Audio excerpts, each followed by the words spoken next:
Good day, everyone. Our report was about the physical development of the high school learners. So, defining adolescence.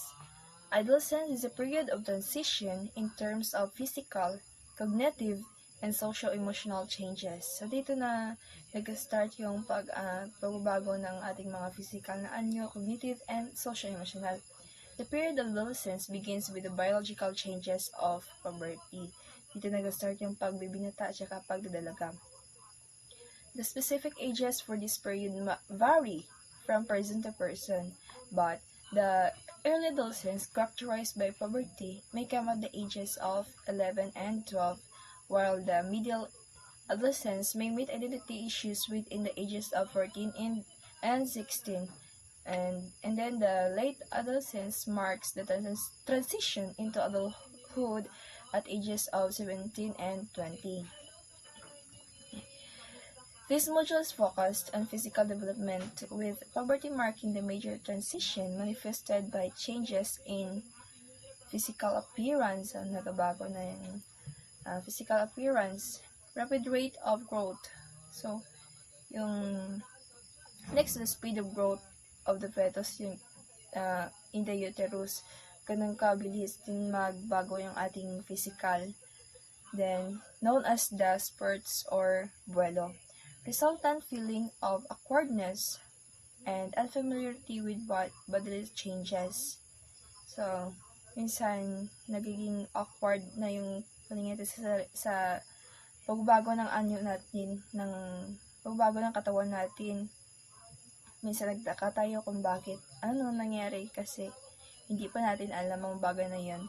Then lastly is the alterations in sleeping habits and parent-adolescent relationship possibly accompanying puberty. So, kapag binata tayo, alam naman natin na hindi natin maiwasan na matulog ng minsan maaga pa tayo natutulog.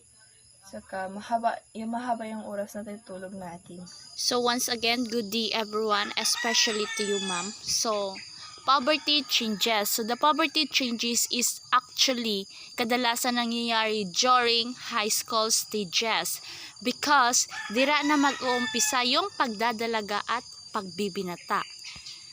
So throughout life, growth hormones conditions gradually increases in body size and weight. So, hormones flooding during adolescence causes an accelerations known as growth spurt o ang ginatawag natin sa Ilonggo pa, nagahinupang. Growth spurt include a change in body dimensions. So, leg length, paghaba ng liig, shoulder width, paglaki ng braso, trunk length o paghaba ng binti o ang pagtangkad. Spurt in height is ascribed to trunk growth rather than leg growth. So in girls, the growth spurt is generally begin at the age of 10, reaching its peak at the age of 11 and a half, while slow continual growths occur for several more years. So for boys, growth spurt begin at the 12, reaching a peak at the age of 14 and declining at the age of 15 and a half. So while slow continual growth for several more years. So kadalasan sa babae nangyayari is 10 to 11 years old. Kumpara sa lalaki is mas advanced ang babae nga mag-develop. Isa lalaki is late sila but tuloy-tuloy man pud ang ilang pag-develop. Among girls, 98% of adult height is generally reached at the age of 16, while boys do so at the age of 17. Growth in height is conditionally by stages in bone maturation. So, diri nagabag-o ang ilang bones, especially kung baga ang iba is kadalasan pag-unback or nagadako ang ilang bone maturations. And then the musculars also growth in terms of size and strength. Ang ilang nagakusgan man po sila at the age of 16 to 17. So similar growth spurt occurred for weight, muscle size, head and face maturations, and the reproductive organ. Dili na makita naton ang mga maturity sa ilang body sizes. So, all muscular and skeletal dimensions appear to take part in growth spurt during adolescence. So, mangyayari ni siya every high school stages. Factors affecting development. The series of hormonal changes accompanying puberty is complex. Hormones are powerful and highly specialized chemical substances that interact with bodily cells. So, itong hormones isa siyang powerful and highly specialized substances nga nag-interact sa aton nga bodily cells. Then, hormonal changes in the hypothalamus and pituitary glands signal the entire process of sexual maturation. So, ang pituitary, para siyang naga-attach sa base ng aton nga brains. Then, ang hormonal changes kay naga-signal as a whole process sa aton nga sexual maturation. The process entails or naga-involve ang secretion of gonadotropic hormones by the anterior pituitary at the base of the brain. So, yun nga, near the geometric center of the head. And gonads. So, gonads which are the ovaries for the female and testes for the male, are then stimulated by the gonadotropic hormones. So, ang gonads sa babae for the female is what we call the ovaries, while for the men are the testes. In turn, stimulating their own hormones. This stimulation causes the secretion of the testosterone in the male sex organ and estrogen in the female ovary. So, testosterone, matawag siya sa lalaki, then sa babae naman is the estrogen. In the male, testosterone stimulates male characteristics comprised by the spermaceous. So, spermaceous is the enlargement of the testes. This is gland that produces the sperm in the scrotum. Growth of the penis. Male organ for copulation. Then, capacity for ejaculation of the male sperms. Voice change. Napansin natin sa mga malalaki kapag adolescents, nagbabago yung mga voice. Facial hair development or beard growth, yung mga balahibo sa mukha, and continuing growth of pubic hair. Occurring late in puberty, the lowering of the voice caused by enlargement of the larynx and double lengthening of the vocal cords. So, kaya nag-iba yung boses ng mga lalaki, or mas malaki yung boses nila due to the enlargement of the larynx and double lengthens of the vocal cords. Then, viewed to be the most obvious aspect of adolescence development. While in girls naman, estrogen secretion triggers the beginning of breast enlargement. So, nag-start na tumubo yung breast ng babae. Then, appearance of pubic hair, widening of the hips. Those hips started to become wide, and menarche of first menstruation. So, the elevation of the female breast is the first external sign of puberty in girls. Before yung mga babae, mas nauna yung enlargement ng breast, and then accompanied by growth of the uterus and vagina.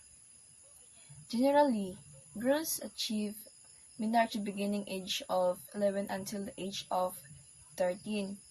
These are ethnic differences such as African American and European American girls exhibiting secondary sex activity as early as 8 and 9 years.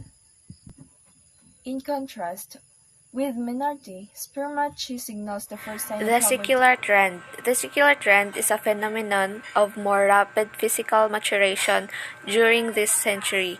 In the 1800s, girls in industrial societies had their first menstrual period at age 15 to 17 and age later in repressed societies. Today, boys reach their maximum height at age 18 to 20 and 13 to 14 for girls.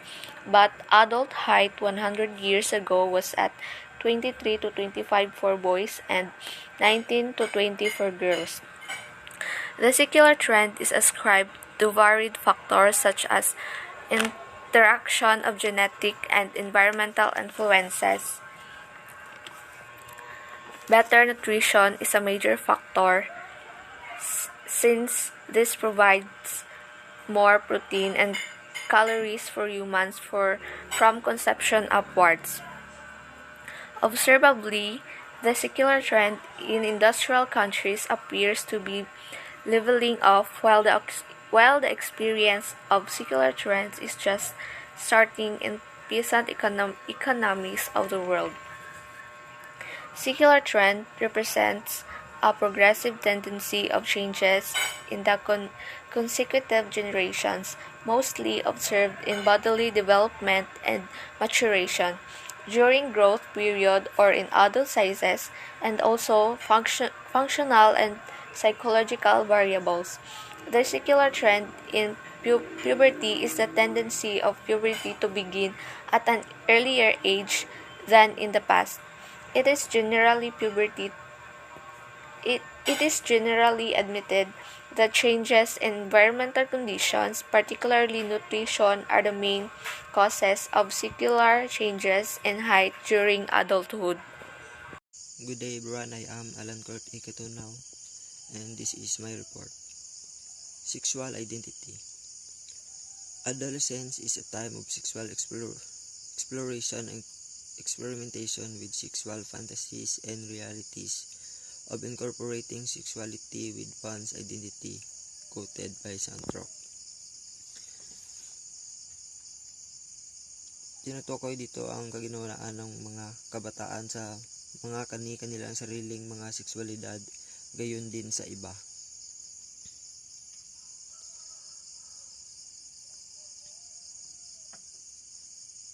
Adolescents are concerned about their body image, sexual attractiveness, how to do sex, and the future of their sexual lives.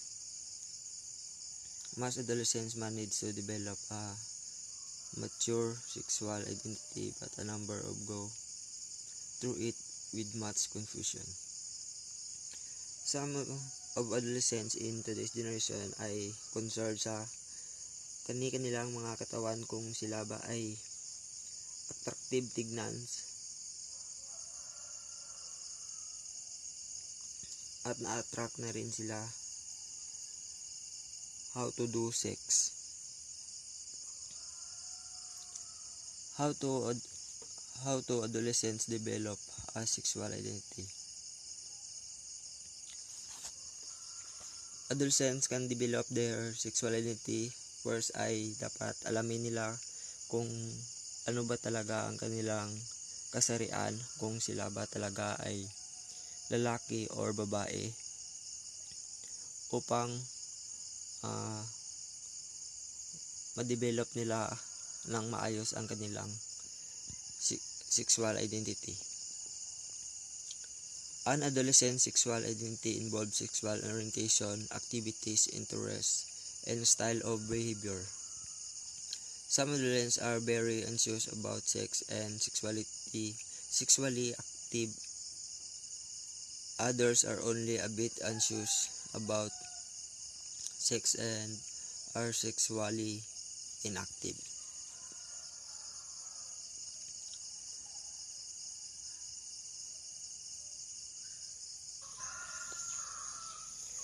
Sexual orientation is the emotional, romantic or a sexual attraction na napipil ng isang tao to another.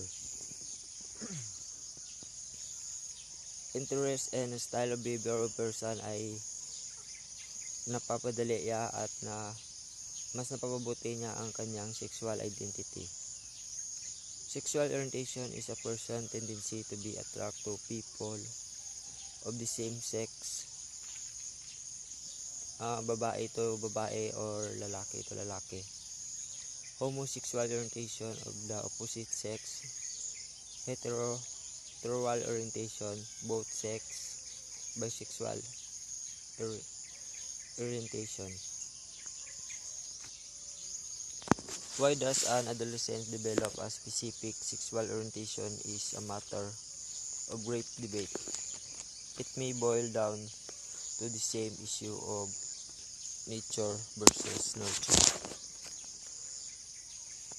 Because sexual orientation ay parte ng isang individual identity that include a person's sexual and emotional attraction to another person, and the behavior and or social affiliation that may result from this attraction. In terms of sexual identity, adolescence is the period when males, lesbian, and transgender begin to recognize and make sense of their feelings. The development of homosexual identity sensitization marked by the child's becoming aware of same-sex attraction, identity confusion, when the youth is overwhelmed with feelings of the turmoil regarding sexual orientation. Identity assumption when adolescents come out of the family and assumes a self-definition as gay, lesbian, or bisexual, and commitment when the young adult adopts a sexual identity as a lifestyle. Self-esteem. A major aspect of identity formation during the period of adolescence is self-esteem. This self-esteem is defined as one's thoughts and feelings about one's self-concept and identity. Most theories on self-esteem state that there is a grand desire across all genders and ages to maintain, protect, and enhance self-esteem. There is no significant drop in self-esteem over the period of adolescence. Baseline self-esteem is stable across adolescence, but a barometric unstable self-esteem may fluctuate rapidly to cause severe distress and anxiety. Girls enjoy self-esteem through supportive relationship with friends or others who can provide social and moral support. In contrast, boys are more prone to assert independence in defining their relationships, deriving self-esteem from their ability to successfully influence others. Self-esteem is how we value and perceive ourselves. It's based on our opinion and beliefs about ourselves, which can feel difficult to change. We might also think of this as self-confidence. The lack of romantic competence, failure to meet the affection of the opposite sex can be a major contributor to low self-esteem in adolescent boys. In a Mayer study, the end of a romantic relationship can affect both boys and girls, but girls are twice as likely to experience depression, while boys are 3 to 4 times more likely to commit suicide. Implication for childcare, education, parenting. To meet the physical development of adolescent children, parents need to be aware of manifestations of behavioral patterns that require closer communications, guide, and support. So, at these stages, is very important gid sang closer communication sang parents sa ilang mga kabataan kasi diri na mag-start yung pagbabago sa mga ugali ng mga adolescent, especially during high school stages. So, the teen is especially addicted to the modern gadget for music, listening, video games, mobile phone communications, and social media posting. So, these activities cause shorter sleeping time that may contribute to increased level of daytime drowsiness, sleeping problem, and depression. So, as a future parents, wag po nating hayaan na ma-addict ang ating mga kabataan, especially sa mga modern gadget kasi makakos pod na siya sang negative effect, especially sa ilang nga health. So kag maka-influence pod sila sang hindi nami nga pamatasan while using mobile gadget. So ano bang epekto ng while listening music? So syempre maka-affect pod na siya sang eardrum sa bata. So syempre makakos pod na siya sang pagkabungol, maging sanhi siya sang pagkabungol sang bata. So video game. So the video game is many children are addicted to the video games. Especially malipatan na nilang ilang akaon.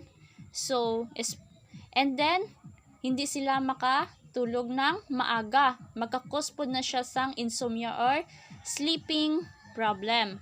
So mobile phone communications at these stages is very important gid ni as a future parents nga i-guide nato ng aton mga bata nga hindi sila mag-addict sa mobile phone communications, hindi sila magpataka sang communicate sa iban. So at these stages kasi yung mga bata is nagapataka lang sang communicate even they did not know the person that they are communicating. So parent guidance gini siya. So and social media posting. So as a future parents, kailangan pod naton i-guide ang aton mga bata nga tan-awon natin kung ano bang ilang gina-post. So syempre maka-apekto pod na sa ilang health, magka-cause pod na sang depressions kay tungod makakita sila sang mga negative effect, especially bullying. So di ba maka-cause pod na siya sang depression. So ang iba dira kay hindi magapan magpakamatay lang or mag-suicide. So importante gid sang parents guidance. So in school, teachers need to be aware of the possible drop in self-esteem among adolescents, learners against severe distress and anxiety over their schoolwork and social relationships. So as a future teachers, so dapat aware pud kita sang nagakartabo sa aton mga student, especially tan-awon pod naton ang ilang family background, kung may problema ba siya. So dapat i-guide pod natin, i-comfort pod natin sila. Let them feel that they are here. Don't let them feel that they are alone. So syempre importante gid na, di ba? At isa pa, most especially as a future teachers, hindi lang kita magpataka tugro sang mga activities nga what enough nga time. So importante gid as a future teachers nga atagan po naton sang enough time ang aton mga estudyante nga makabuhat sang ilang project. So syempre sa mga high school stages, 'di ba, kay ang mga bata is hindi pa kabalo mag-manage sang ilang time, especially sa mga project. So makakos po na siya sang depression. Adolescence and nutrition, it is necessary for adolescents to have sufficient amount of vitamins B12, calcium, irons, ibuprofen, and vitamins D. So the vegetarian fad can be distinguished the adolescents who need vitamins, minerals, and protein which purely vegetable diet cannot provide. Vegetable are good, but this should be a balance with food intakes that forms high quality nutrition including protein sources and milk, dairy product, and eggs. Poor eating habit is manifested by often skipping meal, frequent taking a snack food like for example hamburger, french fries, pizza, soft drink, etc. as fast food eateries. So kailangan pod aware kita sa ginakaon sang aton mga bata. Especially dapat hatagan gid natin sila sang healthy. So sa mga hilig mag-diet dira mga skipping sang meal. So guys, please don't do that, no? Kasi maka-affect gid na siya sang aton nga health. Body image and the adolescent. Consciousness about body image is strong during the adolescent period. It is important that adolescents feel confident about how they look, but the physical features of the human body, facial looks, body size, color of skin, etc., depend on genetic heritage, which must be respected. However, There is more to body image than physical looks, and this concern good habits in relation to cleanliness and grooming, proper wearing of clothes according to current styles, erect body posture, eye contact while communicating, and decorum, good form and confidence and decency.